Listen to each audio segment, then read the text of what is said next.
Chapter 3. Honing Malevolence. 20 minutes after telling Hiram that they were going out, Critias and his group followed Dr. Kyne back to his laboratory at the air traffic control tower. They had Carmen, Verloc, and Alice with them along with Romeo, and also Wolf, who just wanted to come along to see the show. Critias rolled the president along in his box on the dolly. There wasn't any moonlight, but the sky was clear enough that the starlight shined brightly. Alice kept her carbine ready, as she constantly searched for danger with the enhanced vision of her Delta helmet. She mostly watched out for ghouls, but she also had some concern about pirates, or that they might bump into that tiger. Everyone else just walked along calmly without any special worry. The ghouls were few in the area, not so prone to wander in the night when they didn't see as well, and they had no chance of ever getting into bite range against such a talented group. Everywhere they walked went along broad expanses of open concrete. There was no cover that infected could take advantage of to make any sort of ambush. Verloc, Romeo, and Dr. Kyne had nothing to fear at all, even if ghouls did come around, since all three of them were watchers anyway. It was a 10-minute walk along the grass-enclosed East Airport pavement for them to reach the connecting runway that headed into the heart of the neighboring airbase. They didn't see a single ghoul along the way until they reached that final turn onto that long junction that had the air traffic control tower midway down. A lone infected staggered drunkenly out of the grass and then stood at the edge of the pavement on the corner. Alice was about to shoot him in the head, but Critias had her wait with a hand signal. It didn't take much inspection for them to see why he had her hold off. If the man was a ghoul, he was a newly turning one. He had the dress of one of the pirates, only he didn't seem to carry any weapons. His movements were stiff and awkward, and he displayed no aggression, even though it was clear he stared right at them. Critias left the dolly behind as he led the others closer to see what the situation was with the strange man. When they were only 5 meters away, Dr. Kyne said, "I wondered what happened to that one. He must have wandered out into the woods. I'm amazed that he lasted this long. He must be strong. After the dosage he took, he should have died by now, even if the plague victims didn't find him." The man's face appeared swollen and pale except where he had reddish sunburn down his right side. Some blood ran from his nose, and it soaked his pants as if watery blood drained from his rectum. The man's swollen throat constricted his voice too much for him to intelligibly speak or hardly even breathe. He finally croaked a harsh bit of English. "I'm fucked." The man seemed so exhausted of all strength that he wobbled moments from collapse.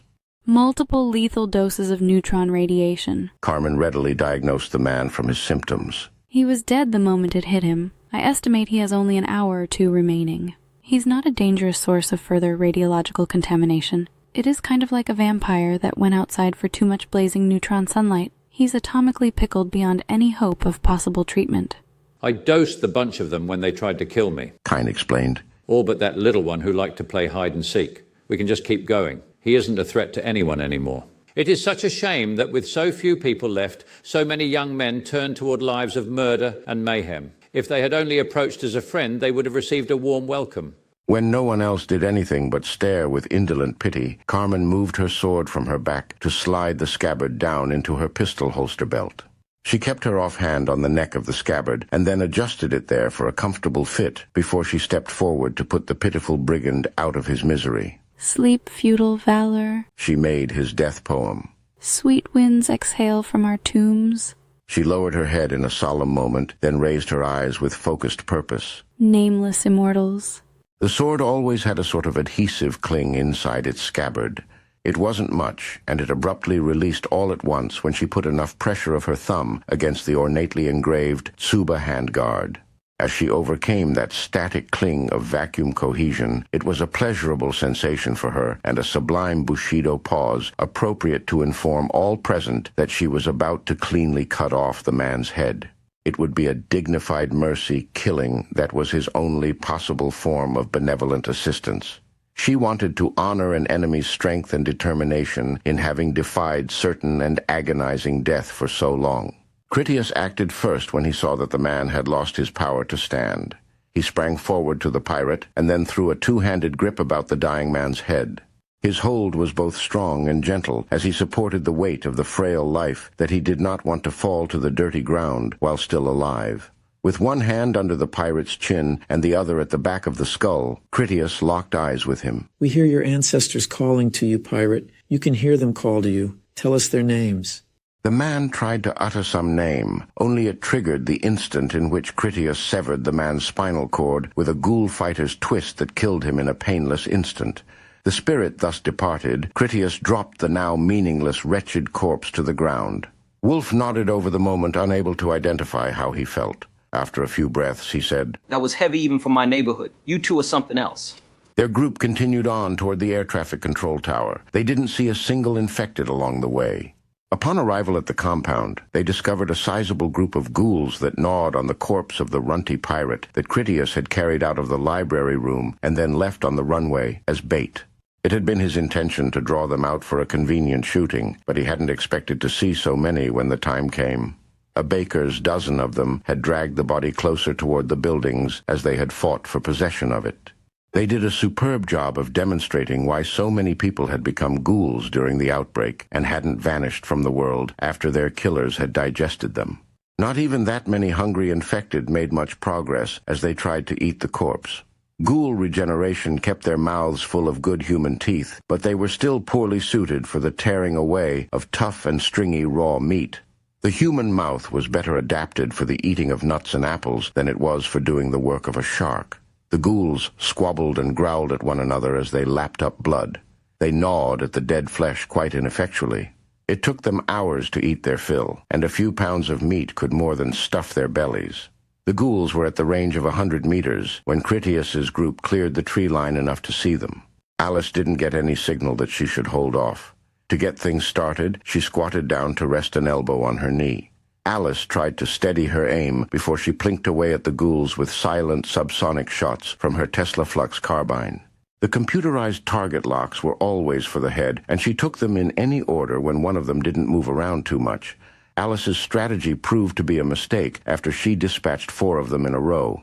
As she shot at her 5th ghoul, one of those in the pack closer to the front blundered into the path of her bullet. Her slug struck that ghoul in the back to inflict an injury that made it scream in agony. That wounded ghoul only suffered for a moment because Critias shut it up with a snap pistol shot to the head. Alice fired rapidly because she didn't want the others to take out the ghouls before she got her chance to make a good score of them, as though it was one of her virtual reality games. Having learned from her mistake, she sniped away at the closest ones first so that none of the others could blunder into her line of fire. For the most part, her aim was good. Critias only had to shoot 2 more of her wounded. Those were because her strategy to take out the nearest infected allowed pass-through shots to wound others behind them.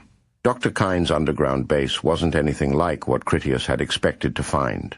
He had thought that the survivor community was under the air traffic control tower, only it wasn't. The underground area where those people had lived and where his gardens were was on the other side of the air base beneath the main administration building. Kine's elevator took them down into his radiological laboratory. The subterranean levels beneath the air tower compound were about the same size area as the footprints of the overhead buildings. Kine had a surgical operating room where he dissected ghouls and did some of his more elaborate research into the nature of infection. The doctor led them on to another chamber where he washed his specimens clean to prepare them for study. You will have to remove him from that box. Kine instructed them. We don't want to expose it to the radiation. His expression made it plain that he wasn't going to do it for them. I assume this deranged watcher is not going to be a willing participant. When they all hesitated to start like they didn't know what to do, Kine said, You all act like you've never washed one of the plague victims before. Come to think of it, Critias confessed. I haven't washed the asses of too many ghouls. Perhaps you could explain the process to refresh my memory. Dr. Kine chuckled over the humor as he went around the area collecting the requisite mechanical aids. He had plastic zip ties, a plastic bite gag made from a tube and strap, and he even had a wrench to open the box. Nothing that would remain in contact with the ghoul contained metal because Dr. Kine never exposed anything metallic to his neutron radiation. When Critias saw Dr. Kine's equipment, he understood what they needed to do. It proved to be a relatively simple operation. Critias unbolted the lid of the box and then used his mech suit strength when he reached in and grabbed the president by his hair. He held the head in place while Kine prepared to fit on the muzzle. Let go of me. The president raged as he futilely struggled against Critias. What do you think you're doing? The man was filthy from his cramped containment, and he stank profusely. That was all the talking he got the chance to do before Kine stuffed the tube sideways into the man's mouth and then strapped it around his head. The president still wore the metal handcuffs that Romeo had put on him when he returned the madman to his prison. It didn't take long for Critias to drag the man up from his box and then pin him down on the floor while Carmen removed the cuffs that Kine didn't want exposed to neutron radiation. His process left harmful adverse effects on any metals. Critias restrained the president's arms while Carmen helped him again. She zip-tied Bleeberman's wrists together. After that, they did the same thing to the man's thrashing legs at the ankles. Cold spray from a water hose blasted the filth off the president as he flopped around on the floor like a fish. When Dr. Kine felt satisfied that their lab subject was clean, he indicated the door to the next room. Drag him in there and I will irradiate him. That new chamber had many large plastic buckets with lids that stacked to the ceiling in a square, many layers deep, so that they formed a sort of closet. A hangman's noose of hemp rope dangled down from the ceiling inside, and once Critias had the president in place, Kine secured the rope around the president's neck to keep him upright and unable to move around from the center of the closet. You should all move back near the elevator. Kine cautioned them as he went to another adjacent room to wheel out his equipment. This will only take a moment. I'll be with you shortly. Critias asked Carmen. What will he do? She held out her hands as though she had two imaginary items that she would clash together like a symbolist. I think it will be something like 2 salad bowls of beryllium. She started to clap her hands slowly together. The bowls will be a monkey clapper kind of machine that closes them around 5 kilograms or so of exposed plutonium. The shields reflect neutrons back into the core when they are closed, and that initiates a critical intensity burst. He found that to be an excellent explanation. Kevin told you all that? His assumption insulted her. I don't need Kevin to understand such rudimentary things. Demon cores are the scientific equivalent of stacking child's blocks of elements into piles by the kilogram. It contains all the scientific challenge as when proto-hominids added more dried twigs to their campfires to make more heat come out.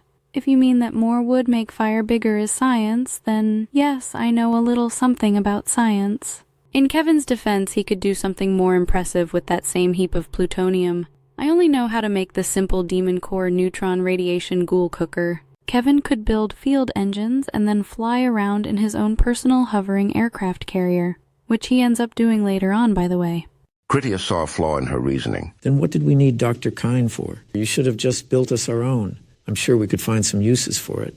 Carmen disagreed. The crude device I described would not readily lend itself to delicate controlled exposures. For me to do what he is doing would be like you trying to do sharpshooting with a catapult. I imagine that Dr. Kine has built something on the principles I described. Only he can control it in refined increments. Dr. Kine came out to join them. Would any of you like a drink? I distill palatable orange liquor. The specimen will be ready to come out in a few minutes. I'll take one of those. Wolf accepted the offer. He could use a stiff drink, considering the strangeness of their adventure. While Dr. Kine prepared a couple glasses, he asked Critias, What are you planning on doing with him next? If you don't mind, I would like to spend some time studying him. I seem to recall that he had always looked fat when I saw him on television. He is still recognizable. That man is clearly President Bleeberman. It shouldn't be too difficult for me to discover if he is taken to madness. He was a bit mad before his change. Critias pointed out. Vern came from Denver. The next time you see him, you should have him tell you something about it. As for my needs, I was thinking of something along the line of amputating his arms and legs to make sure he never ran loose again. If he ever got the chance, he would be sexually assaulting anything he could get his hands on. That information interested Kine. I have a female specimen in captivity that I have been rehabilitating. For a while I was exploring the possibility of repairing the severity of their mental degradation. I didn't have any success in restoring higher brain functions, but she did become quite docile and could even perform some simple tricks on command. I am curious to see how your man would react when he saw her. Critias thought that might be dangerous for them. Ghouls have never had any special hostility for their own kind. It is no surprise to me that she would be docile around you. Her reaction to uninfected humans would likely be as hostile as ever. It was true that Kine had never exposed any healthy survivors to his experiments with the creature. He had a suggestion. If you were to leave him with me for the time being, I could run my tests without you around. I'm not interested in giving him the opportunity to inflict any harm, only to study his reactions. The president isn't mindless. Critias warned. He would do anything he could to get loose and then murder you. Dr. Kine collected some more zip ties and his surgical bone saw. If the risk of him attacking me is all that you are worried about, your plans for him can still coincide with mine. After you amputated his limbs, were you going to let him roll around? Planting him in a kind of flower pot seemed the thing to do. Critias described his intentions. I want him able to think and talk to his heart's content. I just don't want him able to hurt anyone ever again. After Kine went back to check on his patient and then put his radiation equipment away, he summoned Critias to take the man down and then deliver him to the operating theater, where they would strap him to the table for the amputation of his limbs. Verloc watched it all transpire with a feeling of regret. In her memories of another more perfect world, the president had been a heroic champion of the rights of the American Republic and a leader of justice in the free world. His current incarnation was a perverted maniac with a whole grocery list of heinous crimes that condemned him beyond any possible forgiveness or compassion. It didn't take long for Critias to drag the man in and then secure him to the operating table. When there was no possibility of his escape, Dr. Kine removed the president's gag. You have to help me, Agent Shield. The president begged her. Don't believe the lies they told you about me. You know that I'm a good man. He recalled how Verloc had rescued him from the box before, and even seemed to idolize him. Things he heard as he listened since then had armed him with some names and details to spin into stories. To Dr. Kine, it was an opportunity to advance Watcher science. He spoke softly into the president's ear. If she helped you get free and then took you out of here, how would you reward her? The president raised his head enough to look at Verloc. Kill these others and help me get free. You're a monster. Verloc told him. She would not forget what he had done to Alice, and to Mandy for that matter. He screamed in a sudden rage. You filthy bitch. President Lieberman then directed at Verloc such a protracted tirade of homicidally deviant sexual threats that Critias felt ashamed that he had brought Alice along so that she heard such profanity. As the man began to detail the pleasures he would take with Verloc's internal organs, Critias decided that he had let the women see and hear as much as he could allow. Critias turned to Alice. Get your things together and then head back to the East Airport. I'll catch up with you there. I won't be long. It took Alice a moment to understand. You want me to walk back to the garage alone in the dark? His calculated attitude remained indifferent to any risk. Yes, is there a problem? No, sir. Alice soldiered up to the challenge. Before she could leave, there was one last thing that Alice needed to do. She went over to the president and then leaned in close enough to whisper without him being able to bite her. They are going to cut off your arms and legs. She condemned him. You are never going to do anything ever again but scream. You are going to scream forever. I beat you. The president remained passive until Alice started to walk away, and then he went wild with mad frustration that nearly injured himself as he struggled to get free. Let me go. He shrieked. You can't do this to me. I am the president. Alice went to the elevator they came down in and then pressed the button for the ground floor. The moment Alice was gone, Critias told Carmen, Discreetly follow her and make sure she doesn't get hurt. It won't be easy with that Delta helmet on her head. I think you will find it a worthy challenge. He looked to Verloc. Would you mind going with Carmen? It would be a chance for you to see what Alice is capable of or isn't. Both women were eager to go, since they thought it highly inappropriate that he had sent her home alone, not that Critias had ever intended any such thing. It was his plan to get all the women out of the way, so that he could be about his bloody business with the president. It was also an opportunity for him to train Alice and give her some self-confidence. So long as she believed that she was alone, it would be a good exercise for her. Everyone understood how important it was that Alice developed self-reliance and the confidence that went along with it. We can use the tower elevator, Carmen told Verloc, because Alice had taken the one that went up to the front lobby.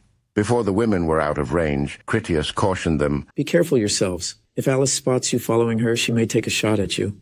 Carmen gave him a loving smile and a wink. Her helmet won't see anything that I don't want it to, and her weapons won't function against us either.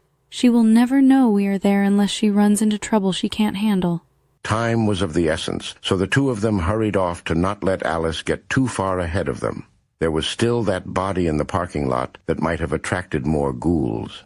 It was a questionable risk in Wolf's opinion. If anything happens to Alice, you will be asshole of the century, as you like to say. Critias indulged other people's opinions. He asked Wolf, How many times have you nearly died but just got lucky? I don't mean that thing with Yeti, even though that is a recent example. How many times? He didn't wait while Wolf considered it. Alice might die walking home. The only two options are for her to stay at home for the rest of her life and make babies, or she can learn to do what you do. If you can tell me there is an easier walk anywhere within 1,000 kilometers of here, I'll call her back right now. This is as safe as the wilds ever get. Fear is the real killer in this job. If you can't keep your head, you don't last. Alice has the enhanced senses and the firepower she needs to walk herself home in the dark from far worse places than this. If she can't master her fear to even try, I want to know it. That didn't convince Wolf. That can't be your only reason. Critias picked up the bone saw to show Wolf his other reason. I didn't want the three of them to watch as this evil bastard paid his bill. He ran up one hell of a tab in Denver. It is going to cost him an arm and a leg twice over. You should come closer if you are planning to watch. I'm thinking that this is going to hurt like a son of a bitch. Sawing off all four of a conscious man's limbs without any anesthetic is probably going to be a memorable experience for all parties involved. It certainly won't be for the squeamish. It didn't bother Romeo in the least. He gladly went over and then started to apply the zip-tie tourniquets so that the president's blood wouldn't spray all over the room. You want to mutilate and rape before look, do you? He commented with an utterly lethal tone of retribution. Romeo had heard every word of the president's vile threats he had made toward her. No one speaks to her that way, no one ever. He yanked the first tourniquet so tight that he would have cut the arm off at the shoulder right then if that had been possible. Verloc will never have to worry about you coming around her door. I'm fine from back here. Wolf thanked him anyway. I have seen executions before a lot worse than that. Go ahead and carry on without me. I'll go get myself another drink. Fear gripped Alice by the heart from the moment that she stepped outside alone into the cool night air. It shocked her how much different real-life danger felt compared to her HUD games. She imagined that ghouls were so close that they would appear at any moment. Alice decided to hold her pistol at the ready. Such was her expectation that the ghouls would come at her from very close range. She carefully checked her weapon settings, her ammunition clips, and even that her boots were in proper place. Alice would leave nothing to chance. She started to walk as quietly as she could. Alice did know some things that had rubbed off from all the great ghoul fighters that she knew. The way the Gravewalkers pretended to be infected came to her mind. That inspired Alice to take on a more simian posture and also swing her head from side to side, just as the creatures did. They were always on the lookout for food, but in Alice's case, she was on the lookout for becoming the meal. It was the first time that Alice really understood the odd paradox of being in the wilds. On the one hand, she wanted to hide, and hiding meant to stay in cover.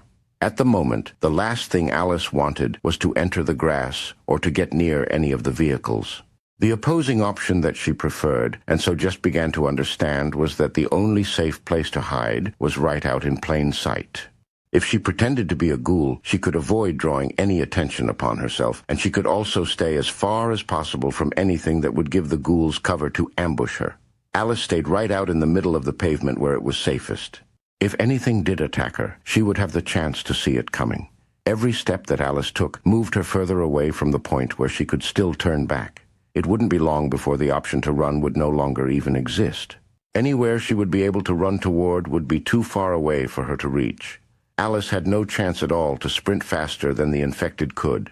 Being far from indoor safety was how Alice felt when she finally saw something terrible that made her adrenaline surge. The mangled body of the short pirate, the body that those ghouls had chewed as they arrived, that body was gone. The ghouls that Alice had headshot were still undead, permanently immobile, and everything was quiet, but the body had simply up and vanished. Alice used her enhanced vision to find the bloody streak along the pavement where the ghouls had dragged the corpse around. There were no other drag marks except the one that the body had made on its arrival. She considered that the corpse had resurrected as a ghoul and then walked away. That seemed a more pleasant answer than the idea that a hunter like Saltback had wandered by and then picked the thing up to carry it off. Alice did understand that a human body was kind of heavy, too much for any regular ghoul to just pick up like a half-eaten sandwich and then walk away with it. Her first instinct was to win her game, which meant to reach the East Airport on her own as instructed.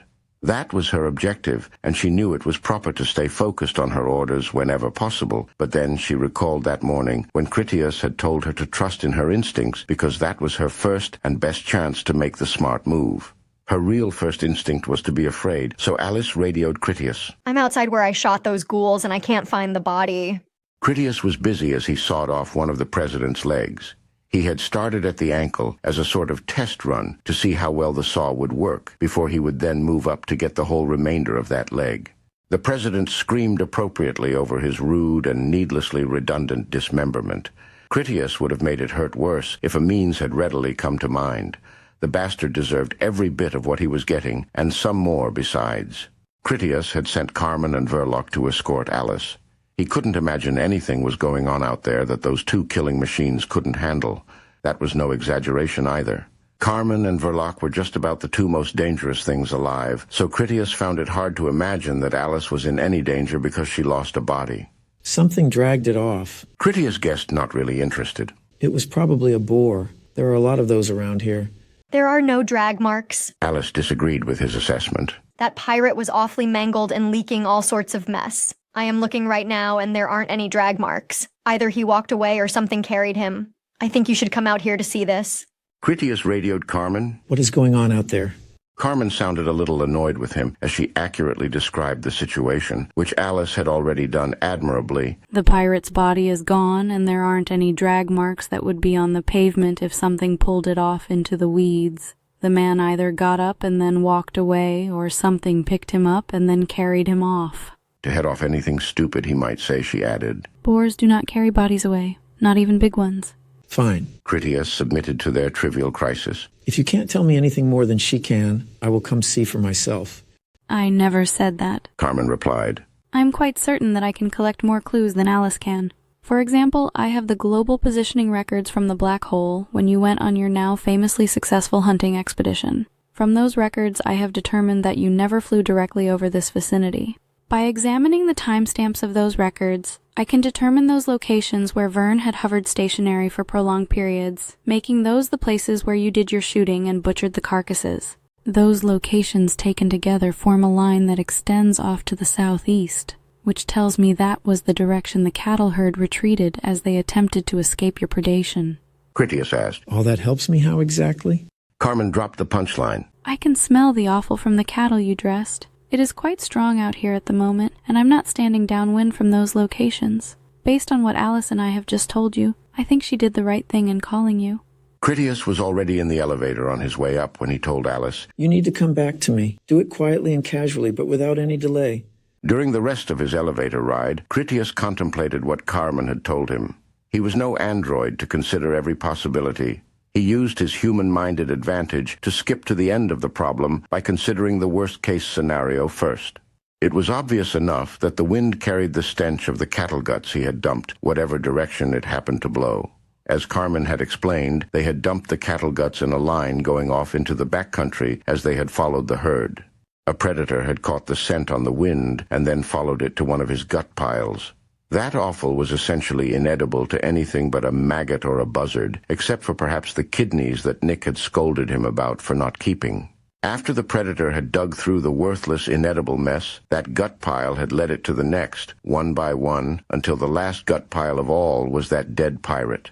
Something big from the backwoods had followed the trail of breadcrumbs that Critias had inadvertently laid across the countryside. That trail had led back to their doorstep at the air traffic control tower.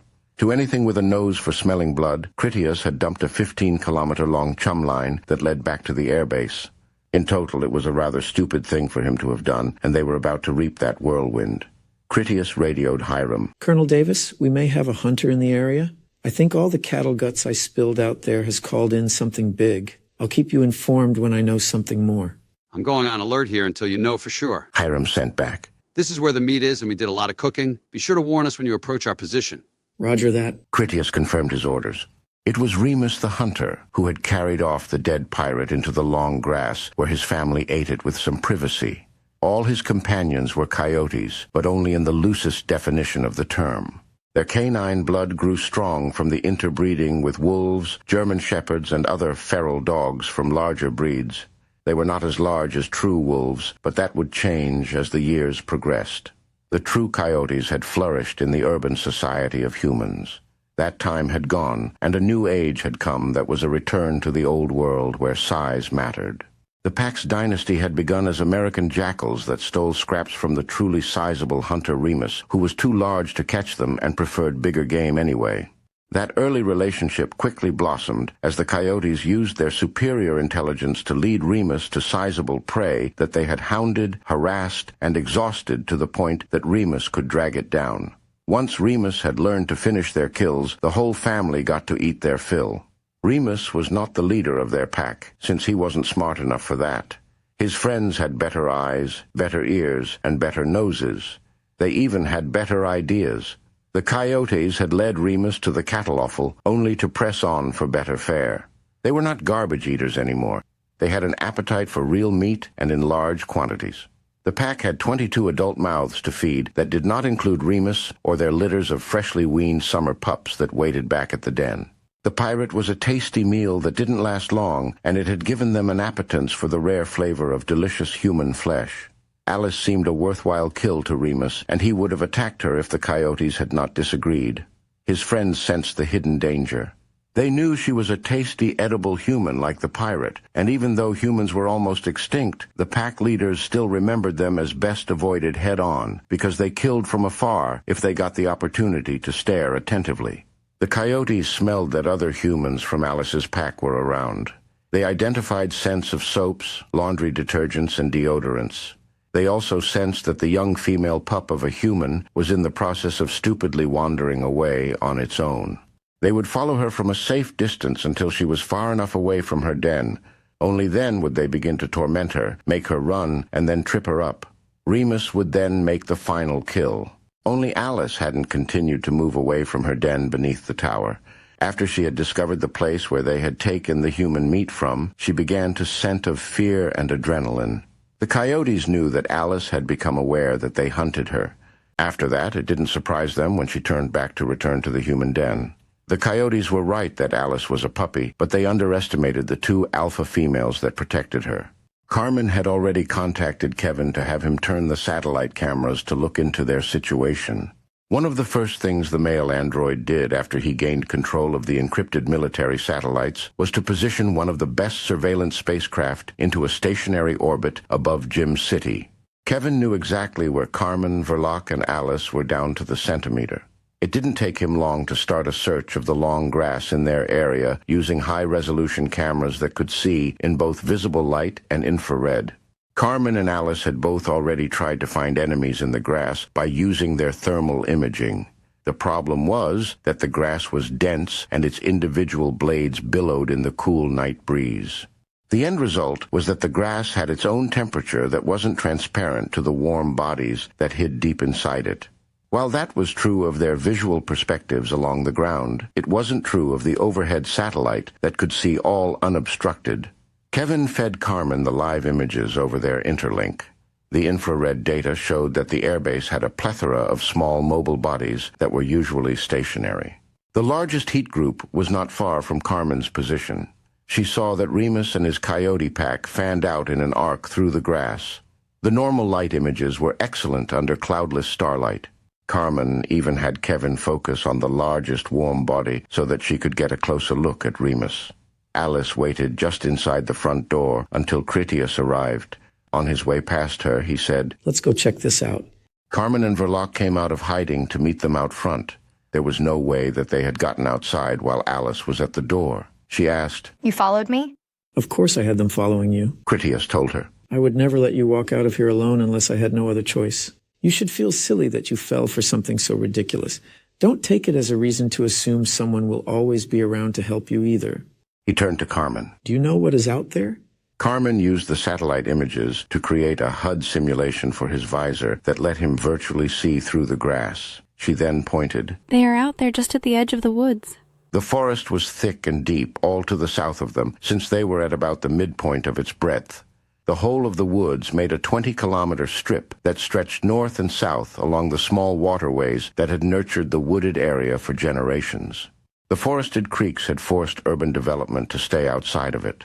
The runway artery that connected the airbase to the civilian airport was the only path through the woods for kilometers in either direction. Otherwise, the wide band of old woods completely separated the two apart.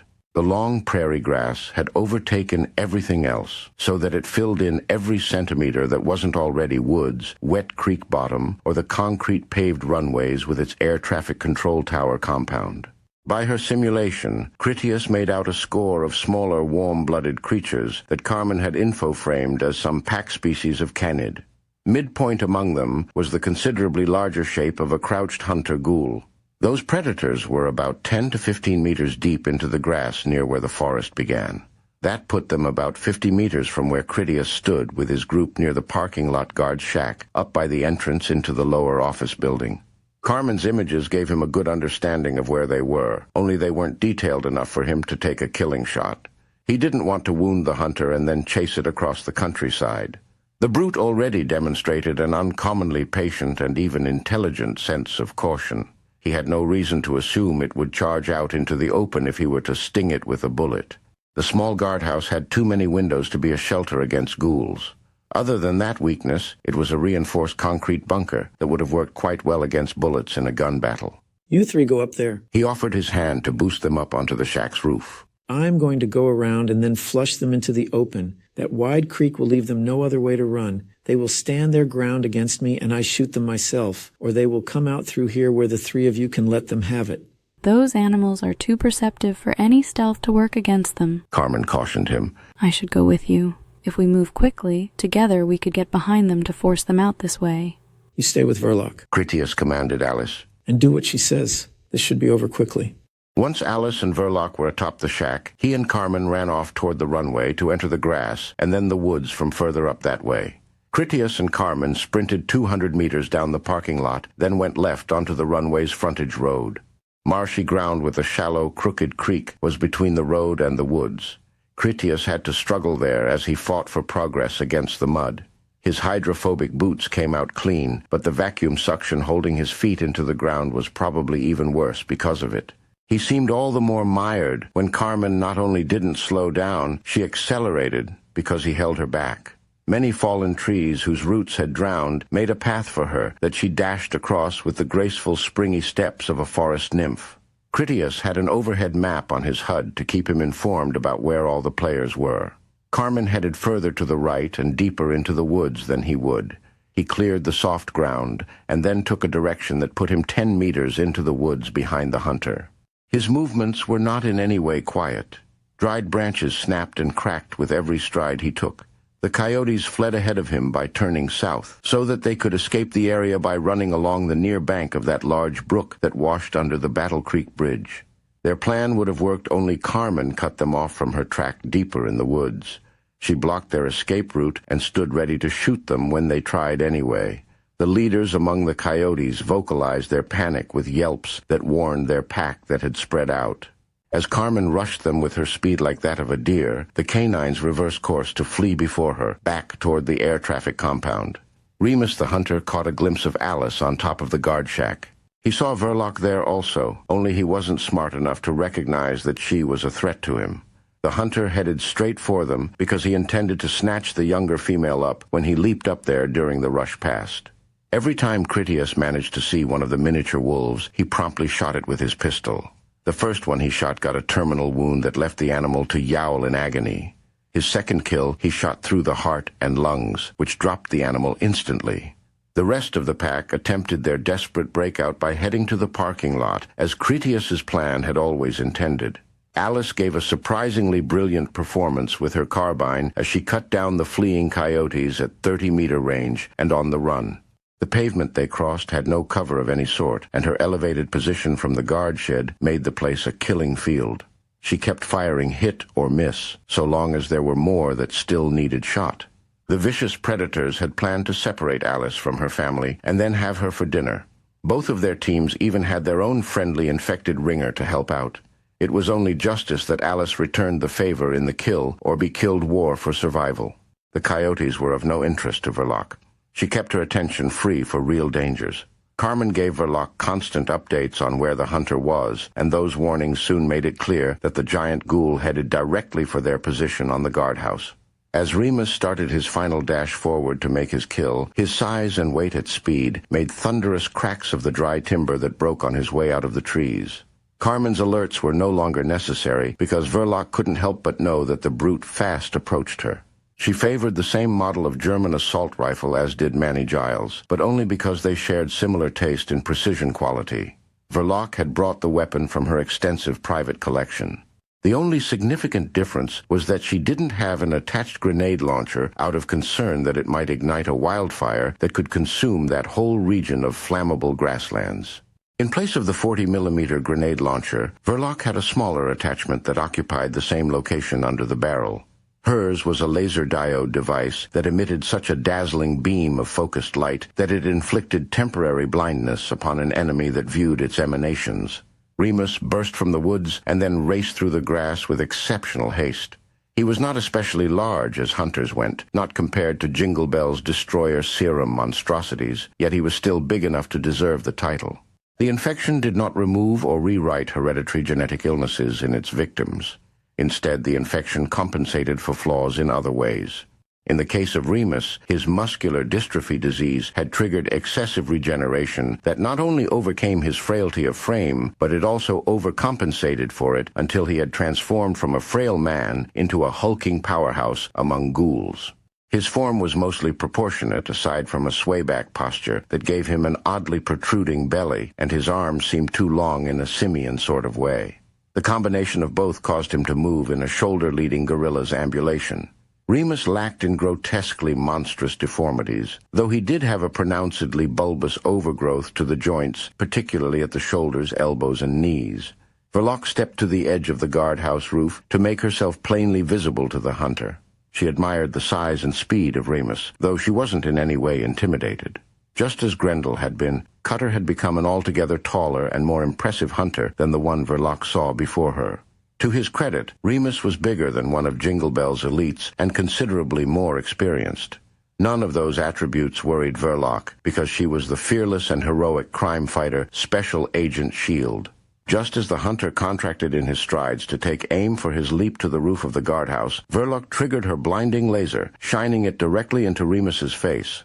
Her timing was flawless in that it was too late for Remus to abandon his committed intentions. When Yeti offended Growler with his designator laser from the garden building, it had been an infuriating moment of painful irritation to the eye.